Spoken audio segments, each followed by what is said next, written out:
Glória a Deus, igreja. Deus é bom. Há um paradigma que ele precisa ser renovado muitas vezes no nosso meio, porque quando nós vamos descuidando, alguns paradigmas eles são estabelecidos. Eu aprendi, paradigmas são barreiras, são doutrinas, que são estabelecidas. E paradigma não se quebra, Quebrar paradigma é uma frase errada, porque paradigma se renova. Então você tem um paradigma, o que aconteceu? Você renovou ele, você alterou ele, então ele virou um novo paradigma, uma nova doutrina, uma nova forma de pensar. Então quebrar não, mas nós renovamos paradigmas. E um desses que nós temos muitas vezes vivido, eu já ouvi algumas vezes, é que Jesus é Jesus, Não, é Jesus. Nunca seremos como Jesus, ou nunca teremos atitudes como Jesus, porque, afinal de contas, ele é Jesus. Só que isso quebra a Bíblia, porque quando nós encontramos diversos versículos que nos falam sobre o grande desafio de alcançarmos a estatura de varão perfeito, alcançarmos a estatura, comportamento, as decisões, vivermos como Jesus. E o termo cristão é isso, é pequeno Cristo, é pequeno representante de Cristo na terra. E nós vemos que o próprio apóstolo Paulo, ele diz: sede meus imitadores como eu sou de Cristo, já mostrando que é possível imitar a Cristo ao ponto de fazer uma declaração ousada como essa de sede meus imitadores como eu sou de Cristo. Nós vemos que o próprio Jesus falou: vocês farão obras maiores do que as minhas. E nós vemos, através da vida do apóstolo Paulo, essa verdade se cumprindo.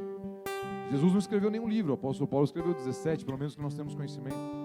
Jesus Cristo, ele deu todos os fundamentos da igreja, ele falou que a sua igreja ligaria na terra, seria ligado nos céus, ele estabeleceu, mas com uma estratégia perfeita de liderança, ele focou em 12, naquilo que o Pai mandou fazer. E ele estabeleceu bem os fundamentos, e os 12 implantaram igrejas. Então quem implantou mais igreja, apóstolo Paulo ou Jesus? Apóstolo Paulo, em quantidade, mas Jesus lançou os fundamentos, lançou os alicerces, cada um no seu papel e na sua função. Então, quando eu já ouvi, inclusive no nosso meio, já ouvi em fila de mercado, quando dava para você ficar perto ouvindo a conversa do outro, que não, Jesus é Jesus, não tem como, mas isso é antibíblico. Nós vemos diversos versículos que esse é o grande desafio do cristianismo, e a palavra cristão, ela já nos lembra disso, Cristão por quê? Porque é um pequeno Cristo sobre a terra, e esse é o maior propósito que nós temos. Já preguei aqui algumas vezes sobre esse assunto. O principal propósito sobre essa terra é nos achegarmos à semelhança de Jesus. Nós vemos o nosso próprio apóstolo Rina, responsável pela implantação de quase 500 igrejas, muito além, mais vidas ouviram. Talvez agora lá na sede, mais vidas estão ouvindo o apóstolo Rina pregar do que Jesus nas suas pregações, com 5.000, muitas vezes a Clélia somente tem isso, porque Jesus falou: vocês farão obras maiores do que as minhas. Esse é o grande desafio, de mudar o caráter e as obras também através de nós. Se nós lermos com calma as Sagradas Escrituras, esse é o desafio, de nos achegarmos à semelhança, à varonilidade de Cristo, a semelhança dele. Deus, ele ama vidas, foi as últimas consequências por elas, ele ama te chamar de filho, mas ele deixa claro que a sua principal intenção são filhos, mas filhos mais parecidos com Jesus. De diversos filhos, mas que não se pareçam com Jesus, nós vemos que ele traz juízo, ele traz correção, ele traz exortação, até que nós nos alinhemos a nossa vida para as atitudes de Jesus, para o perfil de Jesus, para a conduta de Jesus. E uma delas muito viva era a oração constante até hoje. Nós vemos que esse ministério de oração continua na vida de Jesus, Hebreus 7:25, Romanos 8. Agora aqui, só para dar esse fundamento inicial, Romanos 8:29, projeta para nós, não é a passagem principal, estamos na introdução. Pois Deus conheceu de antemão os seus e os predestinou para se tornarem semelhantes à imagem de seu Filho, com letra maiúscula, Jesus, a fim de que ele fosse o primeiro entre muitos irmãos. Deixa pausado para nós. Então nós vemos que Deus, ele nos escolheu, ele nos separou, ele nos salvou, para que nós, há um propósito, nos tornássemos semelhantes à imagem de seu Filho. a fim de que ele fosse o primeiro dentre muitos irmãos. Então há um prazer do Senhor em salvar, em resgatar, em libertar, mas tudo isso é muito bom quando nós começamos a nos aproximar, erramos, pecamos, nos ajoelhamos, clamamos ao Senhor e nos consertamos e buscamos conserto com Ele. E como toda heresia, como todo esse falso pensamento começa a aumentar, já tem pensamentos, e já há um bom tempo antigos, e que já vão para o extremo, né? Não, Jesus ele era um espírito. Então Jesus ele não habitou em carne, ele não, porque não dava para passar por essa terra sem pecado, não tem como estar nessa carcaça pecaminosa e ter as atitudes que Jesus tinha. E aí tem os nomes, eu não vou falar aqui, mas existem frentes, né? Existem filosofias cristãs que vão por esse caminho, que Jesus não é, mas ele comia peixe, ele chorou, ele bebia água, né? Quando ele estava na cruz, uma das frases dele, que eu não falei aqui, foi: tenho sede. Quando ele mostrando a sua humanidade na cruz, não era um espírito lá, era a carne dele. E aí ele vai: tenho sede, a mais óbvia, natural e simples necessidade da carne humana: eu preciso de água. E a grande vitória de Jesus foi justamente sobre a carne. Então ele venceu sobre a carne, ele passou sem pecado, ele crucificou a carne, e porque ele venceu a carne, nós também venceremos a carne. A morte, ela está na carne. A carne veio do pó e ela volta para o pó, mas Jesus venceu através do sacrifício de cruz a carne, por isso que nós também somos mais do que vencedores dele. Nós venceremos também a morte e já começamos a vencer a carne ao longo da nossa trajetória por aqui, num processo de santificação progressiva. Muitas vezes é chamado com esse termo, porque há uma progressão da santificação. Nós vamos sendo santificados de glória em glória, conformados, semelhantes à imagem de Jesus Cristo. A grande vitória dele foi sobre isso. E um trecho, que agora já é a nossa passagem principal para hoje, Hebreus, capítulo 5, já é um trecho que revela esse processo humano, de como que Jesus ele era 100% carne e 100% Deus. Hebreus capítulo 5, versículo 8. Curva a tua cabeça, fecha os teus olhos, vamos orar. Pai, nós te agradecemos pela tua presença até aqui, nós te exaltamos, Jesus, te pedimos, sê conosco. Jesus, tu és o verbo do Deus vivo, nós te pedimos, nós clamamos ao Senhor, que o Senhor venha se fazer presente em nosso meio, que a tua palavra, meu Deus, venha sair dos teus lábios e produzir o bom fruto. Nós te pedimos em nome de Jesus, que a tua palavra penetre alma, espírito, corpo, e venha nos curar, nos restaurar, em todas as áreas, em todas as esferas. Nós pedimos, por onde o Senhor passou, houve transformação. Passa por nós esta noite, que a tua palavra, como água, venha nos purificar, nos limpar. Nós não aceitamos sair daqui da mesma forma como nós nos achegamos. Um culto ao Senhor é uma experiência viva contigo, e nós desejamos ter uma experiência viva contigo esta noite. Em nome de Jesus, eu me rendo à tua presença, me coloco à tua inteira disposição.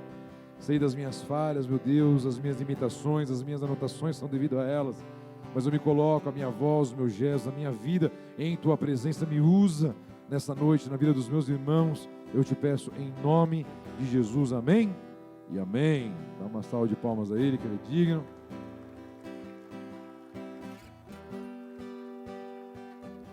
Hebreus 5, versículo 8, primeiramente. Embora fosse filho com letra maiúscula, filho de Deus, segunda pessoa da Trindade, aprendeu a obediência por meio de seu sofrimento. Só o 8, por favor, daqui a pouco vamos ao 9. Como que Jesus, sendo o verbo de Deus vivo, antes que tudo foi feito, ele já tinha sido feito, como antes de tudo existisse, ele foi por meio da palavra a qual o Senhor liberou, João 1:1. O verbo se fez carne, o verbo estava com nós, de eternidade a eternidade, mas quando ele se colocou na posição de carne, ele precisou aprender a obediência por meio de seu sofrimento. Jesus Cristo em carne, ele foi aperfeiçoado, ele passou por uma aprendizagem, ele aprendeu a obedecer. Como? Por meio de sofrimento. Jesus Cristo ele foi claro na oração de Getsêmani, a qual nós vamos nos lembrar aqui essa noite através da Santa Ceia. Quando ele ora, ele fala: Pai, se possível for, afasta de mim, aparta de mim esse cálice que era a cruz, mas todavia seja feita a tua vontade. Por diversos momentos, Jesus ele vai ouvindo o que o Pai fazia, ele só reproduz aqui na terra aquilo que ele viu o Pai fazer. Ele obedecia ao Pai. E no momento que ele começa a contemplar o sofrimento, ele começa a suar sangue, porque ele começa a ver perfeitamente o que ele ia, a sua parte divina, a sua parte de Deus, começa a contemplar todo o sofrimento que ele passaria na cruz. E quando ele começa a observar isso, a sua carne reproduz a sua opressão, a sua pressão, e aí ele começa a suar sangue. Não sei se você já estudou esse processo à luz da medicina. Isso só acontece quando não aconteceu um infarto ou um derrame, porque a pressão interna ela começa a ficar tão alta, que ou o coração ele para, ou há um derrame, mas aí Jesus não podia morrer dessa forma, e aí então o sangue transpassa as veias e transpassa os poros, ou seja, uma pressão, um momento de tensão. Você sabe do que eu estou falando, aquele momento que chega em casa, e o teu filho está fazendo o que não deve, aquele negócio, aquela tensão interna, aquela pressão que você sabe que te altera. Os batimentos cardíacos às vezes são alterados, todo o teu sistema biológico é mexido, e Jesus ele vai ao extremo de suar sangue, mas que seja feita a vontade do Pai. Então por sofrimento ele aperfeiçoa a sua obediência. Eu já vi pessoas escandalizadas com o filme Paixão de Cristo, do Mel Gibson. Quem não assistiu, obrigatório a qualquer crente. Paixão de Cristo, do Mel Gibson. Mas quando você vai dar uma pesquisada, grande parte dos teólogos afirmam que aquilo é uma porcentagem do real sofrimento de Jesus. Porque se fosse reproduzir exatamente o que o Império Romano fez, o que ficou registrado, ele ia ficar inassistível, não ia dar para assistir. Tamanho a dilaceração, né? Então, imagina, ia ficar a costela de fora, ia ficar uma situação que não ia dar para assistir. A gente já fica com a versão, né, assistindo aquela versão. Já dá aquele... Se fosse reproduzir exatamente o que tinha acontecido, não teria classificação etária. Porque não é para menos, é na obra da cruz que Jesus Cristo dá a vitória sobre a carne. Nós somos sarados na carne. É possível nós dominarmos a carne através do Espírito Santo em nós. E aí nós também podemos sarar as nossas feridas na alma, e também podemos sarar o nosso espírito, fazendo morada do Espírito Santo. Tudo isso conquistado na obra da cruz do Calvário. O pecado no Éden, ele corrompeu a criação. O pecado no Éden, a desobediência do Éden, enquanto Adão e Eva eram santos, eles não sabiam o que era erro, o que era pecado. Quando eles caem ali, o homem ele é corrompido, então a carne é corrompida com a morte, com a natureza satânica, com a vontade das trevas ali. Nós temos inveja, temos ciúmes, temos todas as obras da carne, perversão sexual, prostituição. Tudo isso começa a adentrar, quer matar o irmão, o primeiro, né, o segundo pecado ali, já começa a ficar aquela situação. Mas aí a nossa alma também ela é afetada, começa a ficar amargurada, começa a ter angústias, e o espírito também é desligado, e aí agora nós precisamos nos reconectar com o Senhor. Só que a criação também foi afetada. Por isso que Romanos nos diz que a criação anseia pela manifestação dos filhos de Deus, porque a criação, toda a criação sofreu com a queda.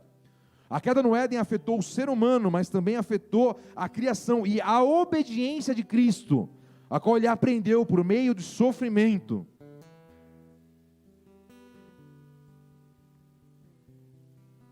Pode voltar para o... não, o 9 não cabe mais. E o sofrimento que Hebreus nos revela aqui, está claro, foi ao longo da sua trajetória. Não foi exclusivamente a obra da cruz, mas ele fez jejuns, ele se chorou, ele teve momentos difíceis aqui na terra, ao longo da sua trajetória. Agora, toda a criação ela foi afetada. Você já parou para pensar que na hora da queda, aconteceu a queda, Deus vem visitar, procura Adão. Qual a primeira consequência da queda? Vem sobre a serpente, criação, mas é específica sobre a serpente. Fala, você vai comer do pó da terra. Ele era bonita, tal, agora vai rastejar. Em Apocalipse vira um dragão, se alimentou bastante do pecado do homem. Mas aí ele vira para a mulher. E aí fala, a dor de parto vai ser multiplicada. E aqui é interessante porque só multiplica o que já existe, então ela já tinha parto antes, é uma outra pregação. E ela desejaria o seu marido, porém ele a dominaria. Só que aí, em Gênesis 3,17, quando Deus ele vira para o homem, ele diz, e ao homem ele disse, uma vez que você deu ouvidos à sua mulher e comeu da árvore cujo fruto ordenei que não comesse, maldita é a terra por sua causa, por toda a vida terá muito trabalho para tirar da terra o seu sustento. 18, e ela produzirá espinhos e ervas daninhas, mas você comerá de seus frutos e grãos. Deixa projetado para nós, por favor. Nós vemos que a primeira consequência que vem sobre o homem é o trabalho pesado, é o difícil agora de extrair, mas por quê? Porque a terra agora está amaldiçoada, com o quê? Com espinhos, com ervas daninhas, com pragas, e todo esse caos é estabelecido sobre a terra. Então aquilo que vinha de forma fácil, o sustento fácil que vinha já não será mais assim. Agora a terra está amaldiçoada, e Deus ele é específico, ele vem com detalhes, ele produzirá espinhos, nem espinho tinha antes da queda do Éden. Ervas daninhas, a praga, todo o trabalho que dá para frutificar, quem é da agricultura sabe do que eu estou falando, o quanto que erva daninha, que pragas atrapalham para conseguir fazer com que a terra produza. Então há uma maldição sobre a criação. Por quê, pastor? Já expliquei. É o princípio, ou em outra pregação, é o princípio do domínio, né? Quando você é responsável por algo, você, pai de família, é responsável pela tua casa, as tuas decisões se refletem na tua casa. Se você decidir não trabalhar, não se especializar, não, a tua família passará necessidade. Se o chefe de família começa a falar, não, agora eu vou usar drogas, eu vou usar produto, não é só você, mas toda a tua casa vai sofrer com aquilo. Um gerente, quando toma uma decisão na empresa, toda a empresa sofre as consequências. É um princípio básico, e Adão foi entregue o domínio e governo sobre a terra. E aí Adão veio e entregou isso a Satanás, aí toda a maldição veio sobre a terra. Agora Deus nos deixa claro, e não há coincidência nas Sagradas Escrituras. Você sabe que prenderam Jesus, levaram lá com paus, com açoites, ele fala, para que precisa de tudo isso aqui? Levam ele. E aí eles vêm e colocam, tiram a sua roupa, suas feridas já estão querendo cicatrizar, arrancam a roupa, você sabe, quando você está com um paninho sobre a ferida seca e você puxa aquilo. Jesus sentiu algumas vezes isso, mas uma vez só. Aí arrancaram a sua roupa, você sabe que para um judeu ficar nu, e aí colocaram a sua capa vermelha, e aí a zombaria começa a rolar, a zombaria começa a acontecer, e aí algum abençoado tem uma ideia. E aí Mateus 27, 29 nos diz, teceram uma coroa de espinhos e a colocaram em sua cabeça, em sua mão direita puseram um caniço, como se fosse um cetro, ajoelhavam-se diante dele e zombavam, salve rei dos judeus, cuspiam nele, tomaram-lhe o caniço da mão, e com ele batia na cabeça. O que tinha na cabeça de Jesus, meu amado? Tinha uma coroa de espinho, o mesmo espinho de Gênesis 3,18, a maldição da terra está entrando na carne de Jesus, porque ele levou todas as maldições da terra com ele.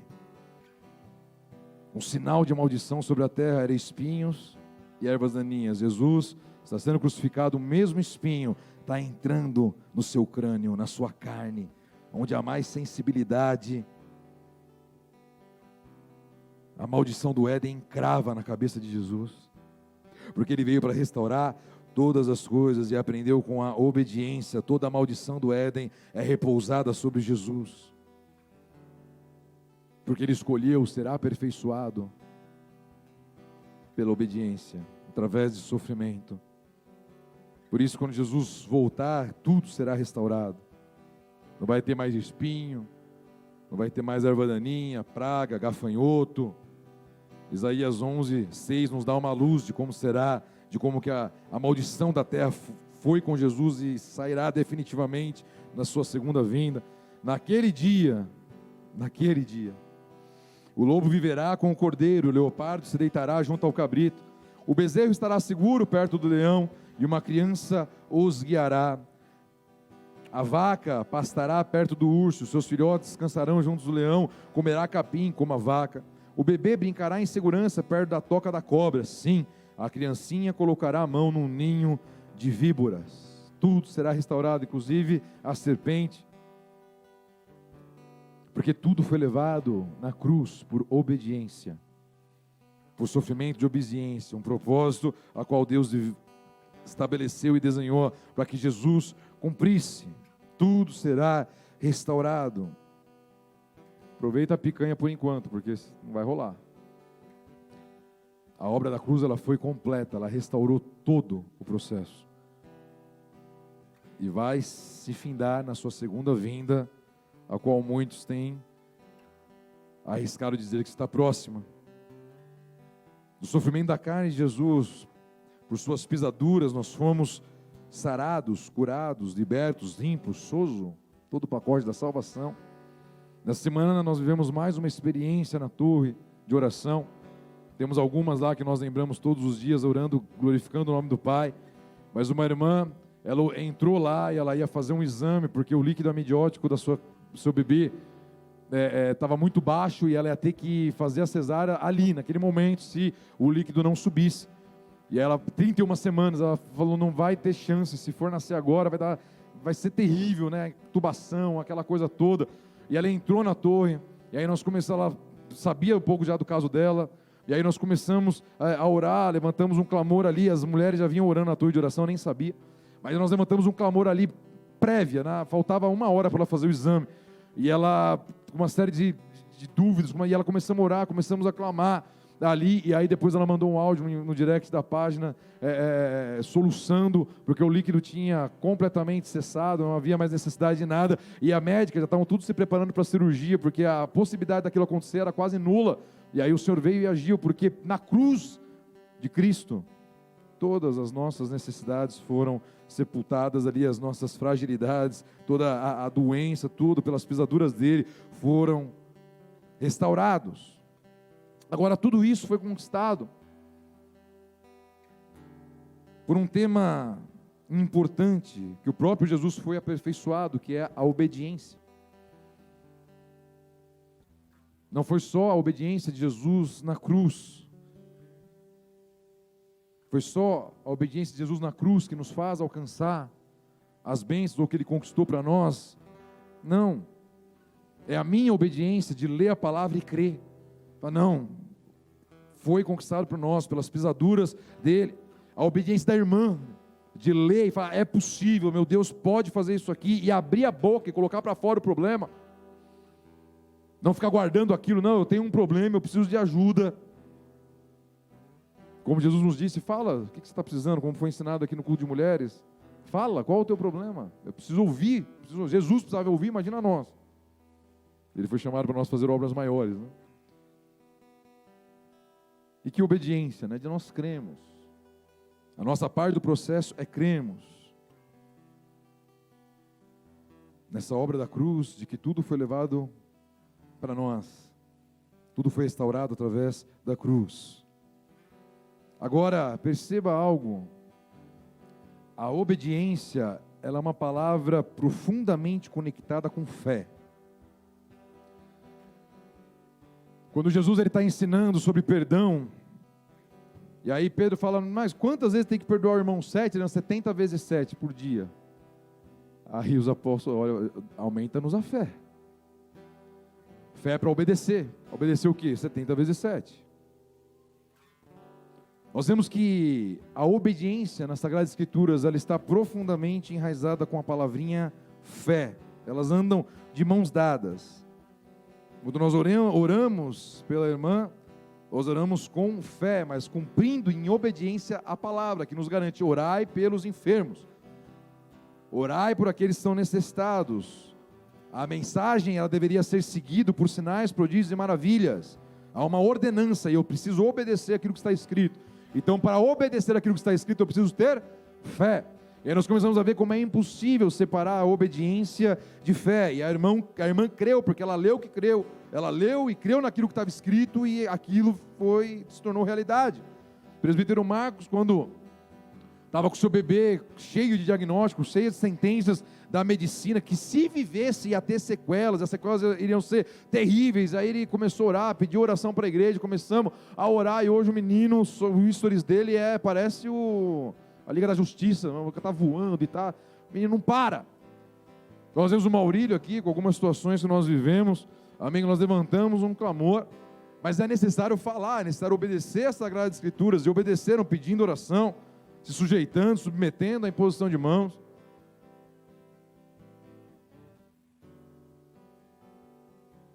Então, se nós começamos a obedecer a palavra de Deus, é porque nós cremos, e é porque nós temos uma porção de fé. Então, quando eu creio, quando eu tenho fé em Deus, aí eu começo a colocar a sua palavra em prática, porque eu creio que Jesus Cristo está vivo, eu faço por amor a Ele, mas eu creio que Ele está vivo, então eu tenho fé. Da mesma forma, quando eu inverto a lógica, quando nós desobedecemos a palavra de Deus, nós pecamos, certamente é porque nós não cremos nas consequências do pecado.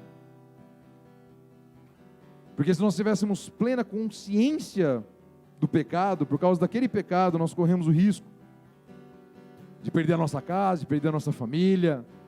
Será que Eva tinha plena consciência?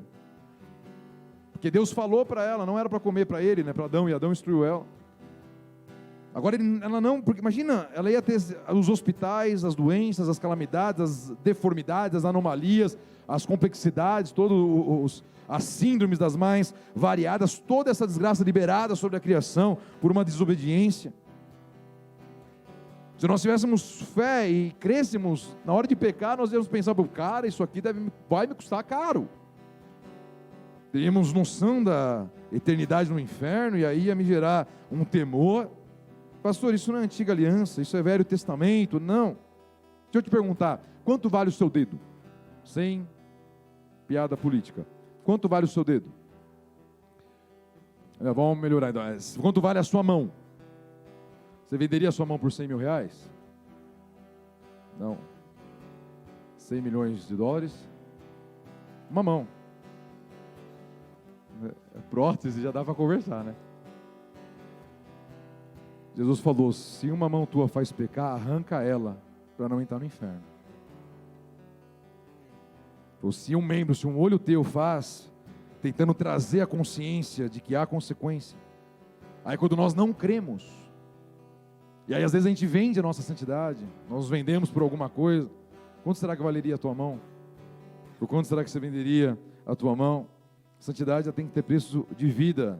Sadraque, Mesaque e Abednego foram para a fornalha, qualquer preço, mas eu não vendo a minha santidade, porque eles tinham plena consciência do Deus que serviam, e criam naquele Deus que serviam, e sabiam das consequências da idolatria. Daniel vai para a cova dos leões, por quê? Por fé. Há uma palavra que está escrito que não devo adorar ninguém, me prostrar diante de ninguém. Eu creio nesse Deus vivo, então eu não vou fazer aquilo que estão mandando eu fazer, porque vai contra a palavra. Eu creio, e porque eu tenho fé, eu obedeço. Vai para a cova do leão, tudo bem, mas eu vou obedecer, porque eu creio no Deus que eu sirvo. Agora, quando você não tem esse nível de fé, eu não vou para a cova do leão, porque, imagina, eu dou só uma prostradinha aqui, está tudo bem, continua tudo tranquilo. Jesus vai ao extremo, se um olho teu te fizer pecar, arranca ele fora. Quanto será que vale um olho? Às vezes nós vendemos nossa santidade por muito menos. Agora, para respaldar esse vínculo de obediência com fé, nós temos o capítulo da fé, Hebreus 11, 7, que nos diz, pela fé, Noé construiu uma grande embarcação para salvar sua família do dilúvio. Ele obedeceu a Deus, que o advertiu a respeito de coisas que nunca haviam acontecido. Pela fé, condenou o resto do mundo e recebeu a justiça que vem por meio da fé. Versículo 8. Pela fé, Abraão obedeceu quando foi chamado para ir a outra terra que ele receberia como herança. Ele partiu sem saber para onde ia. O que a fé produziu em Noé? O que a fé produziu no pai da fé? Obediência. Então, quando nós começamos a obedecer a Deus, as suas direções, a sua palavra, está diretamente conectado com a fé. Então eu creio na palavra que o Senhor me entregou, que eu tenho que construir uma arca, e 100 anos aquele homem passa construindo a arca, sem uma gota de chuva, nunca havia chovido sobre a terra. O mar está a quilômetros de distância, aquele homem passa 100 anos construindo a arca, porque é uma palavra de fé que Deus colocou no coração dele, e ele obedece, porque tem fé.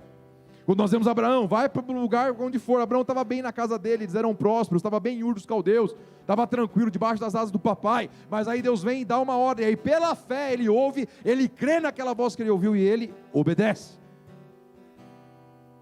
Não dá para separar à luz das Sagradas Escrituras obediência a Deus ou obediência e fé. Quando nós cremos, nós passamos a obedecer mais. Mesmo em mandamentos dos 70 vezes 7 por dia, vai ser necessário uma porção maior de fé para liberarmos o nível de perdão ao qual Jesus nos ensina. E a obediência, ela estará presente na forma como nós respondemos às provações que o Senhor nos coloca. Porque o Senhor prova a nossa fé. Quando Deus prova a nossa fé, sempre estará associado à obediência. Tiago, capítulo 1, versículo 2. O irmão de Jesus explica um pouco melhor essa situação. Meus irmãos, considerem motivo de grande alegria sempre que passarem por qualquer tipo de provação. Pois sabem que quando a sua fé é provada, a perseverança tem a oportunidade de crescer.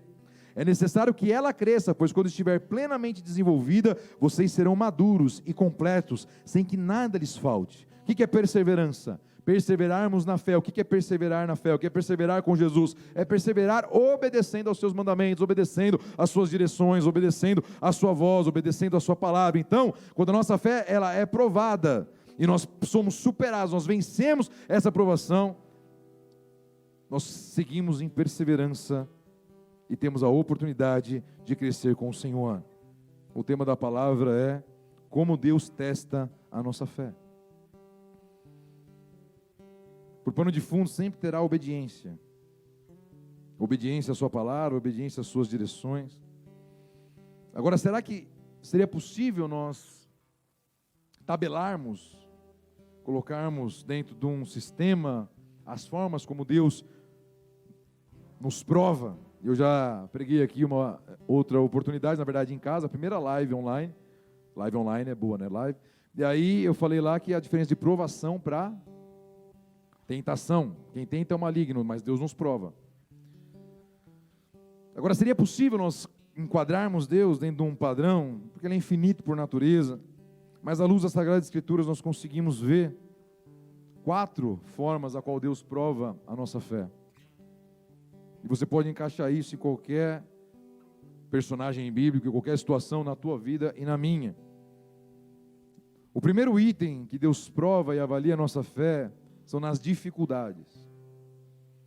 Dificuldade na saúde, dificuldade financeira, de relacionamentos, dificuldades, qualquer momento difícil que está passando. Dificuldade vem num momento difícil. 1 Pedro 1:6. Portanto, alegrem-se com isso, ainda que agora, por algum tempo, vocês precisem suportar muitas provações. Isso é projetado aí para nós. Pedro está exatamente alinhado com Tiago, é o mesmo Espírito nos revelando que provações Deus avaliaria, analisaria a nossa fé, para nós crescermos com Ele. Jesus passou por inúmeras dificuldades, mas em todo momento Ele se manteve obediente, firme no propósito, direção, e a palavra que Deus havia entregue a Ele, versículo 7.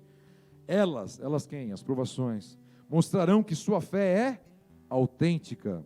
Como fogo prova e purifica o ouro, assim sua fé está sendo experimentada, e ela muito mais preciosa que o simples ouro. Isso resultará em louvor, glória e honra no dia em que Jesus Cristo for revelado. Deus nos colocará no fogo, como Sadraque, Mesaque e Abednego, foi literalmente para a fornalha, para nos avaliar. E nesse momento de provação, o que vai ser analisado? A nossa obediência. Obediência à palavra. Será que agora eu vou blasfemar? Agora eu vou murmurar? Agora eu não vou perdoar? Agora eu vou deixar a raiz de ofensa tomar o meu coração? Agora, qualquer transgressão dessa é desobediência à palavra. Agora, quando nós temos fé nele, nós cremos que nele nós somos mais do que vencedores. Isso aqui é um momento a qual eu estou passando. Leves e momentâneas tribulações. O homem só tinha sido chicoteado sei lá quantas vezes. Só não chicotearam mais porque ia matar. E agora, Pedrão está nos orientando, alegrem-se. A aprovação é motivo de alegria. Olha que legal, eu estou com uma doença. Que legal, eu agora não tenho o que comer direito, eu não sei como vou pagar o aluguel. Alegre-se nas provações, porque a sua fé vai ser aperfeiçoada. Precisa de fé, né? Talvez como os apóstolos aumenta-nos a fé. Mas certamente Deus vai nos provar nas dificuldades, de todas as sortes, as injustiças, as calúnias, as difamações. Todos os escolhidos que o Senhor separou, que o Senhor resguardou e enviou, foram submetidos a aprovações, a dificuldades, a momentos de confrontos. Não é nítido as dificuldades que o rei Davi passou, foi para se esconder na caverna, e se escondeu do rei Saul sem ter dívida nenhuma, sem ter problema nenhum, nunca fez nada para se rebelar. José do Egito foi injustiçado, passou toda sorte de dificuldades. A igreja primitiva foi perseguida, morreu no Coliseu, penduraram, crucificaram no meio do Coliseu e matavam, e virou holofote no meio da rua. A igreja primitiva passou por todas as dificuldades inimagináveis, mas permaneceram firmes, obedecendo ao Senhor. Estamos aqui 2000 anos depois. Aleluia. Agora, o que acontece muitas vezes dentro da igreja também, olha lá, o irmão está passando por dificuldades porque pecou, porque tem consequência, porque... Pode ser que sim, ou pode ser provações, a diferença entre provação e tentação. Tentação do irmão errar, do irmão ir lá e burlar alguma coisa lá, pegar um benefício, sei lá, eu. Agora, a fé e a obediência, elas andam de mãos dadas. O segundo item que nós poderíamos talvez padronizar é que Deus nos prova com as suas direções, com a sua demanda, com os seus pedidos, como Ele pediu para Moisés, como Ele pediu para outros servos dele ao longo da palavra dele. Quando Deus os ordena ou ordenou aos hebreus cumprirem 1050 mandamentos, meu Deus do céu, haja fé para obedecer todos esses rituais, toda essa liturgia, será que alguém vai conseguir? Não, só Jesus conseguiu. Mas onde estava a fé? Em crer que era possível obedecer. Jesus cumpriu, e agora através dele nós temos acesso ao Espírito Santo. O Espírito Santo nos capacita a obedecer os seus mandamentos. A nova aliança ela é uma exigência mais elevada.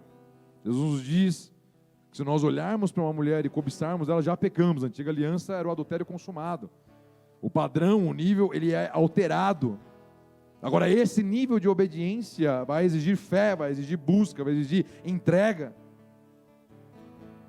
Eu digo direções porque as direções dele, através da palavra de Deus, então, no momento difícil, no vale da decisão, você precisa tomar a tua escolha, você vai alinhar com a palavra de Deus, mas tem decisões que ele nos pede.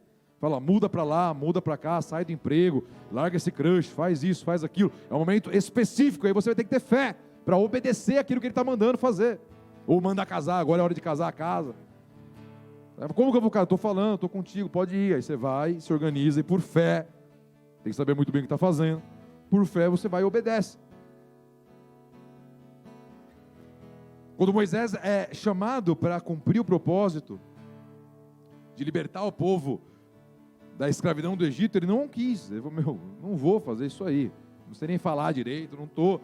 E aí Deus vai insistindo para ele, e aí ele obedece à direção de Deus. Ele quase não teve saída ali, né? Daí ele é usado para libertar os escravos, para obedecer, e ele segue a sua vida obedecendo ao Senhor. Em algum momento falta fé.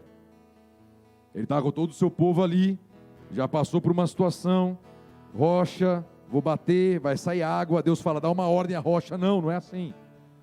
Eu já aprendi, eu sei fazer isso aqui, eu sei como faz igreja, eu sei como faz ministério. Dá uma porrada que sai água, funciona assim. Não, agora é para dar uma ordem. Aí não creu a esse nível, estava nervoso, não obedeceu. Não entrou na terra prometida. A falta de fé alinhada com a obediência. E Deus vai avaliando as nossas atitudes de acordo com as suas direções. Na palavra ou às vezes audível, Ele fala no teu coração, Ele fala contigo. Faz isso, faz aquilo. Quando Ele pede para você entregar algo, imagina Abraão. tem que dar o filho para ele. Aí tem que ter fé para obedecer a direção de sacrificar Isaac. Quando dá a direção para Noé, demonstrou fé através de como? Obedecendo, construindo. Quando nós cremos, nós obedecemos aquilo que Ele dá a direção. E quando nós honramos, obedecemos a Sua palavra que nos diz para honrarmos a liderança, para obedecermos a liderança como se fosse a Ele próprio. Aí quando você começa a obedecer, não talvez pela pessoa, mas por aquilo que Deus deixou escrito na tua palavra, Ele começa a te abençoar e corresponder com a tua obediência. Porque está cumprindo a palavra e fazendo isso por fé. Ele testa-nos com dificuldades, das mais diversas possíveis. Ele nos avalia de acordo com as suas direções. Nossa, mas a palavra de Deus diz sobre submissão ao marido. Que causa é esse? Está escrito, por fé. O marido ser o cabeça da casa, por fé. Terceiro item que ele vai nos avaliar. Ele nos testa com dinheiro. Riquezas. Lucas 16, 10. Já lemos aqui, nos dízimos e ofertas. Se forem fiéis nas pequenas coisas, também o serão nas grandes. Mas se forem desonestos nas pequenas coisas, também o serão nas maiores. E se vocês não são confiáveis a lidar com a riqueza injusta desse mundo, quem lhes confiará a verdadeira riqueza? Está falando de riquezas espirituais, celestiais, a prosperidade que Deus tem para nós. Plena. Deixa... Não, você não precisa não. O texto fala por si só, que Deus vai nos provar, vai nos analisar. E se nós formos fiéis no pouco, Ele nos colocará sobre o muito. Se nós obedecermos no pouco, fiéis a quê? Obedientes a quê? A sua palavra e às vezes a sua direção. Quando Ele fala algo, não, tem que fazer isso, tem que auxiliar naquilo, eu vou te levantar para fazer isso na minha casa, ou fazer aquilo, aí você obedece àquela voz. Não, mas a minha prioridade era trocar de carro, a minha prioridade é... Mas Deus está sendo muito claro, você sabe, tem momentos até que você não tem mais aquele dinheiro como seu, você já fica meio esquisita a situação, Ele está sendo claro na direção que Ele está te dando. Se você for fiel no pouco, Ele te coloca sobre o muito. E às vezes você fala, não, mas não é pouco, é um valor diferente e tal. Para Ele é pouco, para Ele é o dom do ouro da prata. Agora, quando você é fiel no pouco, Ele te coloca sobre o muito. Ele vai testar, vai avaliar o coração. É Mamon que está aí ou é o Senhor? Sempre foi dessa forma. Ele vai avaliar, Ele sabe como que as riquezas mexem. Quais serão as prioridades dentro do seu coração. Nada errado em sonhar com o melhor dessa terra, inclusive é promessa. Mas, quando Ele fala, quando Ele diz, e nós não correspondemos, deixamos de viver talvez promessas maiores. E por fim, a mais famosa prova é a prova do tempo. E aí, essa é famosa, tem músicas e tudo mais. Toda promessa tem o teste do tempo. E como que nós temos dificuldades para lidar com o tempo. Noé esperou 100 anos para a promessa se cumprir, obedecendo. Abraão esperou, tinha mais de 100 anos até vir seu primeiro filho. Na verdade é o segundo que fez uma besteira no meio do caminho. E até hoje estamos aí, os árabes contra os hebreus israelitas. A igreja, 50 dias esperando o derramamento do Espírito Santo. 50 dias esperando. Às vezes eu dou risada, porque lá na torre, às vezes entra o pessoal, né, Marcos? Aí começa lá na torre, não, tal, podia estender, podia fazer até as 9, até as 10 e mais vezes e tal. Eu falei, calma, irmão, segura uns 3 meses aí, depois a gente conversa. Ah, não, mas que podia fazer. Eu, o Marcos, dá até risada. Eu falei, beleza, vamos aí. Aí dá 15 dias o cara já não consegue acordar mais às 5, e depois não vai nem das 5 às 7. Porque é um tempo, você começa a orar, você começa a clamar, e não vem, não tem resposta. Ele já está mais de um ano para a honra e glória do Senhor. E aí nós vivimos e quando começa a vir a resposta, quando começa a vir, dá aquele gás, mas é constante, a prática da oração disciplinada. Obedecendo a direção a qual Ele nos deu na Bíblia e nos entregou esse tempo. Ele vai nos provar na fé. Ele vai nos provar para nos avaliarmos. E toda aprovação ela vai ter por detrás obediência. Obediência. Na dificuldade, não murmura, não reclama, obedece. Está enfincando espinho na carne, obedece a um propósito. Está exigindo direções, palavra, obedece. Deus, abrir mar vermelho, estende o cajado, vai abrir. Não sei o que, está dando a ordem, vai. Nós mudamos para cá, tantos momentos como igreja nós fomos desafiados na fé. E não pare pelo teste do tempo. Nas provações nós seremos avaliados. Nossa lealdade às Sagradas Escrituras, nossa lealdade à sua voz, às nossas prioridades. Está priorizando demais as suas coisas, Malaquias é claro sobre isso. As casas estão muito bem ornamentadas, mas está faltando alguma coisa na casa do tesouro.